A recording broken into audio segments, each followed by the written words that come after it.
Okay, well, speaking of crushing, Cody, this next subject is yours. Would you like to lead us in and explain what this Vice subject is about? Sure. Okay. Welcome to Faith, Fiction, and Folklore, or the Try F podcast, where we try not to F the podcast up. Today we're talking about vices. And I didn't write anything down. I've just been kind of raw dogging this last week and garnering, what information I could. So I've gone 1 week without Mary J, right? So whenever I started quitting, I discovered it was what I was doing was trying to make myself feel better. I was regulating myself, right? So every time I'd feel bad, I would, smoke or whatever. And I don't have any vices, just so you know. Oh. So what I discovered was I started fasting, and it became a lot easier to drop, whatever habit it is, because what you're doing is making yourself feel better, right? Right. You quit smoking, and then so in lieu of that, you start eating something, right? Or you can even be working out. You can get addicted to working out to make yourself feel better, which I don't think is healthy, to be honest. So I think the only thing that you should have to be rightly regulated is God, is prayer, right? And so it's like when Jesus says, I have food that you know nothing about. He's talking about like a spiritual download from God. And it's like, I also noticed that whenever you get hungry, when you're fasting, you're not actually hungry. It's your body trying to trick you into eating something. Because it goes away. It's like once you get rid of that feeling, like I need to make myself feel better, that hunger goes away too. It's very fascinating. I would really suggest a week of like the water fast idea, just a week of nothing but water. It's a great idea. And I also think when you read the Gospels like parables and you're fasted, you get a lot more out of them. Like you can see more layers to them. It's pretty cool. That's why it's talked about so much in the New Testament, fasting and prayer. Dude, it's huge. It's huge. It's not something that we do in our culture much, but it's powerful. Greg, didn't you say that there was what I'm going to butcher the name of it? What's it called? The Diadoca or something like that? It's the earliest. Diadochi? Yeah, the Diadochi. Yeah. It's the first Christian book about religious protocol. I read it once. It's basically like a handbook for new baby Christians. Yeah, and it talks about a weekly regular fast. Like there's one day a week you're supposed to fast or something like that. 2 days a week or something like that was the protocol. I don't remember which days. Look it up really quick. The Muslims have, what's it called? Do you know? Ramadan. I think that's actually a really cool practice that everybody should do. Like, just because it's hard. It's very difficult. When you do hard things, it makes easy things easier. Right? Yeah. I did a fast for a few days, and I was cooking dinner after work, and my family they're very picky eaters sometimes, all the time. But I cooked some of the best meals I'd ever cooked during that time. Because it wasn't for you. You didn't have your own thoughts diluting it. Yeah. It's amazing, dude. It's so cool. It's super meta. All right. So the Google AI is saying that it is the Diadochi. Didache,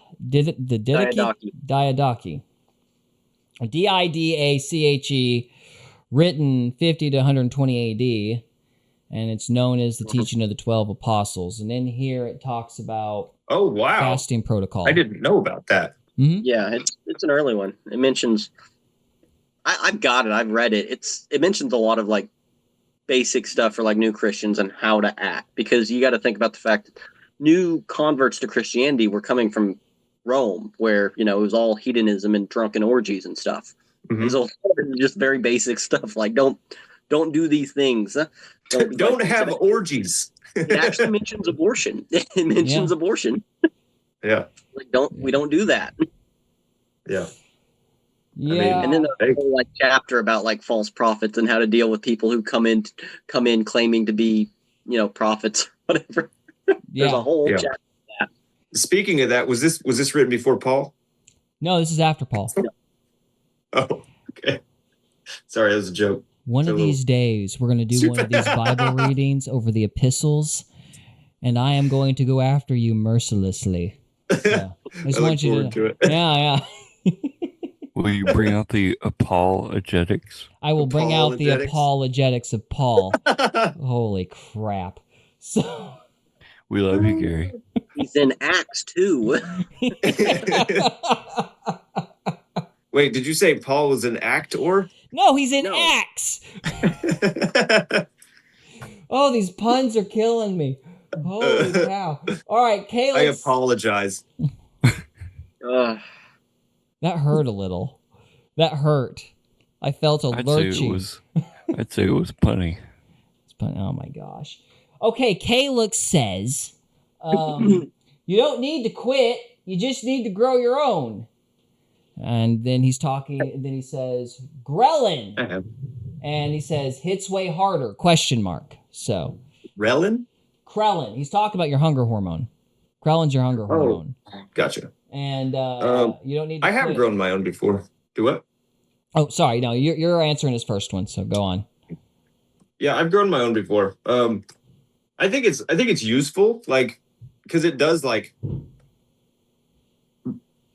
it calms down your nervous system. So if you're in a bad way, I mean, it's not the thing is getting used to it and using it to make yourself feel better all the time. It's because you can't sustain that, and I think it keeps you away from a lot of the blessings of God. Personally, I think when you're trying to run your own life, you're not letting God run your life. Yeah. So, that's simple. Yeah. No, I think I don't disagree with anything you've said. I just hate your dad jokes, but that's okay. Yeah. So so you had a broader question that was interesting to me. The idea of men being able to live without vice. Now I'll bring this up and I'll take this in a specific direction because we're kind of free, we're improvising this section, right. But what I feel like you're essentially getting at is the concept of living without habitual sins or addictions or that kind of thing. And we're talking about vices. What do we consider vice? Is vice okay? Yeah, sin? Let's start there. Let's vice equal sin. Does a cigar equal vice? What do you define as a vice, Cody? I think it's something that you're using to make yourself feel better, because it becomes think of vice something you clamp. A clamp, right? A vice is something that keeps you sedentary, right? It keeps you still. So if you're constantly using something to make yourself feel better, you're always staying in the same spot. My business has started moving faster this week, man. Things have changed. And I think when you use something to make yourself feel better, you are imparting a demon to help you get through. And that demon needs payment back. Okay? And that comes at a cost of your livelihood. That comes at, obviously your finances, cigarettes are really expensive. So, that's a literal way of looking at it that keeps you stuck in one spot as far as your finances. And even food, I don't know. It's pretty meta, dude. I can't explain everything. I would really suggest everybody trying it. But let's chase this idea a little bit. First, Caleb says, I haven't smoked weed in months, but I had RSO 3 weeks ago. And then he adds, but I'm growing my own and waiting till I can smoke it. I refuse to go to the dispensary anymore. I would actually highly recommend that because there's something wrong with the weed that people are growing. Like, I've never smoked it myself, but I can tell you, when we were living in Seattle, like it was strong, and it would like put people in like a like, I don't know, like a zombie state, like they were just like in a coma, you know. You would literally, I mean, I don't know if they were just smoking weed, but you would smell weed all over the place in downtown Seattle, and you would literally see people just kind of like standing and swaying in the sidewalk in front of everyone. There was one girl who was doing some kind of course, I wouldn't blame pot on this, but there was one girl doing some kind of weird dance and like tidy whities. Like, she had her clothes on and then she'd put tidy whities over it, and she was doing some kind of weird dance and like on the sidewalk. Seattle was a weird place, man. Sounds demonic. Yeah, it was. But the pot was so strong that you could literally smell it. Like, I was telling you this last week, actually, or the week I was down there. You could smell it in the intersection when you were waiting for the light to turn. Somebody would be smoking it on the sidewalk, and it would just like, you feel like it's just really strong and really potent in your car because it was just getting that far away, getting that close. Have you never drove through Georgia? Through Georgia? No. Well, go drive through Atlanta. Go drive through Atlanta, Georgia on the highway. It smells like weed. Yeah, they're doing something to it, and they're making it stronger than normal. Yeah, I remember. I haven't smoked in years at this point, but yeah, I remember in high school. You'd have somebody just bring something they grew in the woods, and it's like that was one thing. And then, when I got in my 20s, I'd buy some, and it just would lay you flat. And it's like, this isn't even fun. Like, why would? Yeah. Right. I don't know what they've done to it, but it's crazy. I mean, I would say, to your point, definitely you got like Monsanto, right? They can't keep those crops bug free without spraying some kind of harsh chemical on them. It's just not feasible. Yeah. It's not financially feasible. They can't do it, right? Yeah. So I would say, to extrapolate that down to weed, it's like there's this huge demand for it. They can't spend it every day. Like, it's just not functional to have, an employee for every 4 plants tending 4 plants, right? They have to have a whole warehouse full and like 3 employees. Well, I think they've got. And so they have to use chemicals and stuff like that to keep the mold down. And so you're smoking chemicals, honestly. I think that's a lot of it. I also think they got more money and resources, and they can breed the stronger. Oh, strains. for sure. And I think that's a big part of it. Now, back to this demon concept, generally speaking. So, when you say you're feeding a demon, is the demon... I don't know if you're speaking like literally, if you're speaking kind of like in an allegorical sense to communicate the concept, but whatever the case may be, is the demon rooted in like an emotional flaw, or is it rooted in the pot or the food or the vice itself? Like, where does the demon reside? It comes from an idea, and it manifests eventually.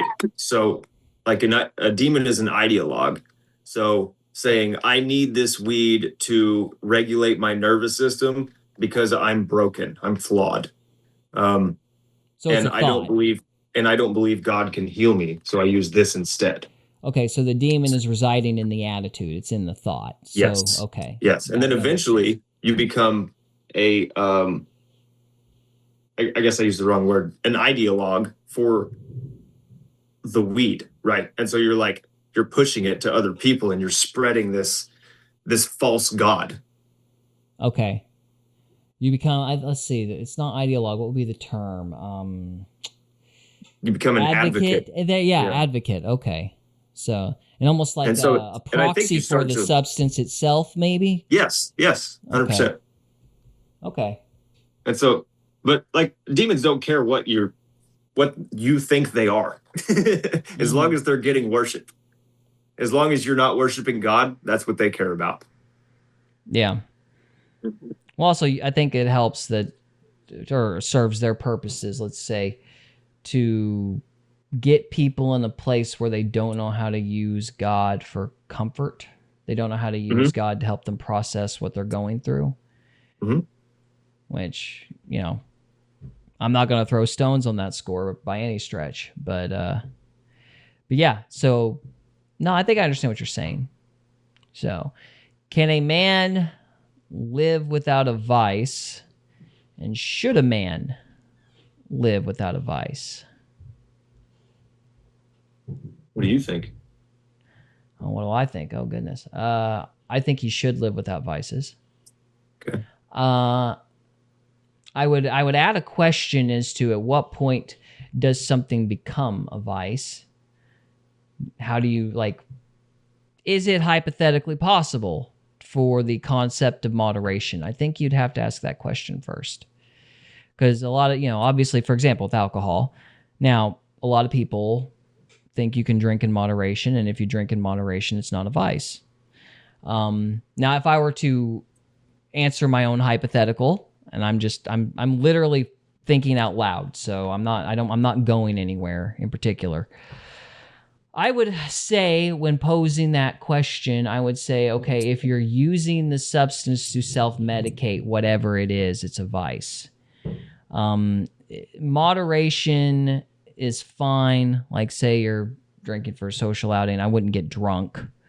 You know, I do think the Bible's pretty clear about getting drunk. I don't think it's a sin to drink, though.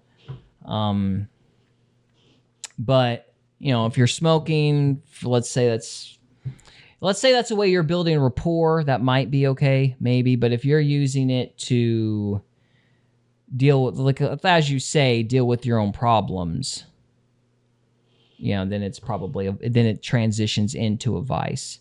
Yes. So I think that's where I'd go with that. Yeah. But yeah, I mean, I don't think it would be like a sin to, like, if you have a group of people that you're hanging out with, I mean, like, would it be a sin to do it? I mean, I think that's a personal question on your own journey, man. Like, because if you're at a point where you're completely just discipling to people, that's it. Well, you can't do that effectively high. Well, let me read a Bible passage. And again, I don't have an agenda, and I'm not going anywhere specific with it. These aren't rhetorical questions. Push back. I'm brainstorming. I don't know whose case I'm even making. So let me go to Proverbs. Give me just a second.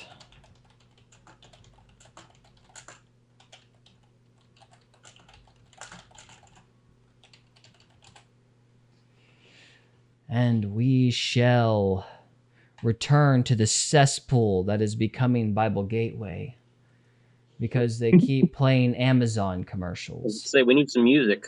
Yeah, where's my Jamaican music? I demand my Jamaican music. So, all right, here we go. Got used to it. So, this is a verse. Apologies that it's going to seem like quote mining, but let's look at this. So, Proverbs 31, 6-9. Give strong drink unto him that is ready to perish, and wine unto those that be of heavy hearts.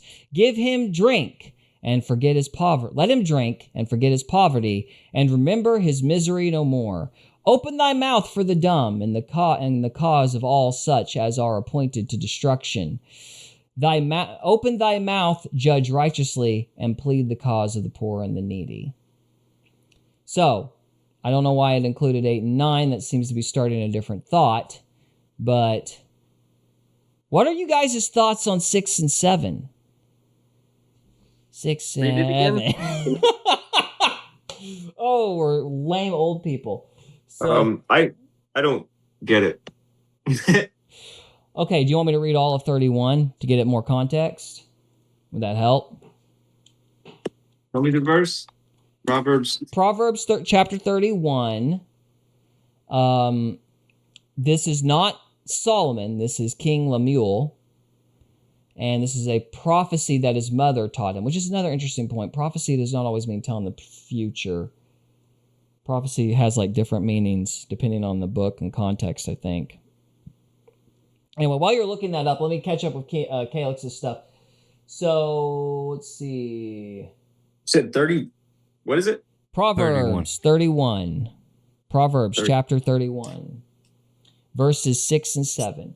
Caleb says, 7. I haven't worked in 2 years, bro. Don't tell me to get a job at Taco Bell. Ha ha ha. I should be doing HVAC, but I'm not fast enough for manual labor in general. Ha ha. I don't know what any of that means. Add thou I'm not sure. unto his words, lest he reprove thee, and thou be found a liar. 2 things I have required of thee, deny me them not before I die. Remove far from me vanity and lies. Give me neither poverty nor riches. Feed me with food convenient for me, lest I be full and deny thee, and say, who is the Lord? Or lest I be poor and steal and take the name of God in vain. Are you on 31? 30 verse 1, what you said? No, chapter 31. Oh. That was cool. That lines up with what we're talking about, though. Yeah. Remove far from me vanity and lies. Give me neither poverty nor riches. Keep me on the middle path, right? Feed me with food convenient for me. Let God feed me, right? Yeah. It's like that's another thing I've found with fasting. When you get fed when you need to eat. Mm-hmm. Somebody will invite you out to eat or something like that. Yeah. Not even kidding. Calix also says really quick, what is your business? You said your business was better when you stopped smoking weed. Oh. But, I mean, there's a kitty behind me. My business is detailing cars and polishing metal. But yeah, it just picked up when I dropped all my vices, man. Like I stopped depending on everything else to keep me comfortable. And so then I had to find, it's like, okay, on a realistic level, when you stop appeasing yourself, you start looking for shit to do. You're like, I need to get something done because like my hands are like I'm gonna do something bad with my hands. Idle hands like the devil work, right? Yeah. So like you start working and you just bust your ass. It's pretty simple. Very interesting. Okay, 31, 6 and 7. Give strong drink unto him that is ready to perish, wine unto those that be of heavy hearts. Let him drink and forget his poverty and remember his misery no more.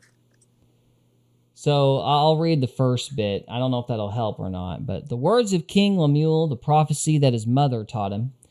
What, my son, and what the son of my womb, and what the son of my vows?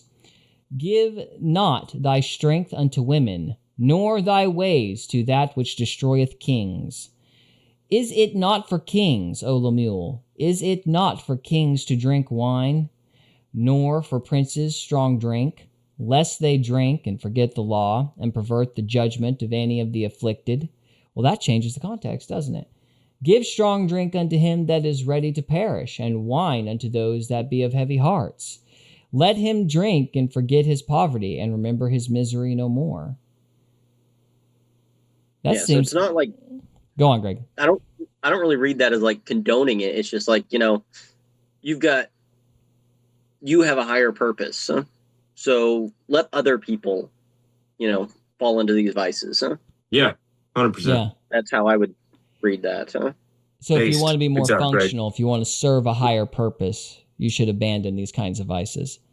If that's not to say that they're sinful necessarily, but they are certainly of a lower, they're like training wheels, perhaps. Yeah. Is that a fair analogy? Training wheels that are shaped like squares. Yeah, it'll keep you poor. So yeah, I don't know. I feel like that's probably relevant to your point. It seems to correlate with your business observation. You became more efficient and a higher functioning person once you abandoned your vice. Yeah. So yeah. It all checks out, man. Stop making yourself feel better. See what God does. There you go. So that's our conversation. Let us know if you have any thoughts you'd like to add. Did we parse that out to 30 minutes? Did we do it? Yes, we did. We did. Calix says, fair enough. So there you go. All right. So we got one more subject left. Sorry, Trevor. Were you going to say something? That was really good advice. Did you make another pun? What? Can we call puns a vice? Advice. Oh my gosh. Should we call? I think they could be a vice, yeah. I think they're becoming a vice. Because they become like short form content. Short form content? Yes, that's what ads are anymore. I think that's a very generous definition. We just lost this conversation. I know, it just derailed. Trevor. Choo-choo. Basically, any vice that becomes above God in your life is then an idol. Yes. There you go. Yeah. There you go. Very good. So my computer mouse could eventually become an idol.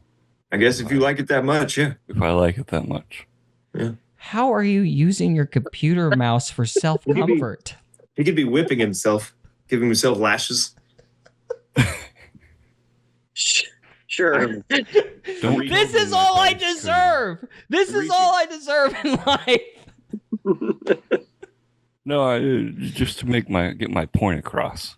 Anything can be a vice. Yeah. And then it becomes your idol. We hope you enjoyed this episode of Faith, Fiction, and Folklore. If you did, we would love it if you would subscribe to us on YouTube or follow us on Rumble. We can also be found on X, Instagram, and Facebook. And we are available on Spotify, Apple Podcasts, Amazon Music, and iHeartRadio. Thank you again very much for listening, and we'll see you next time.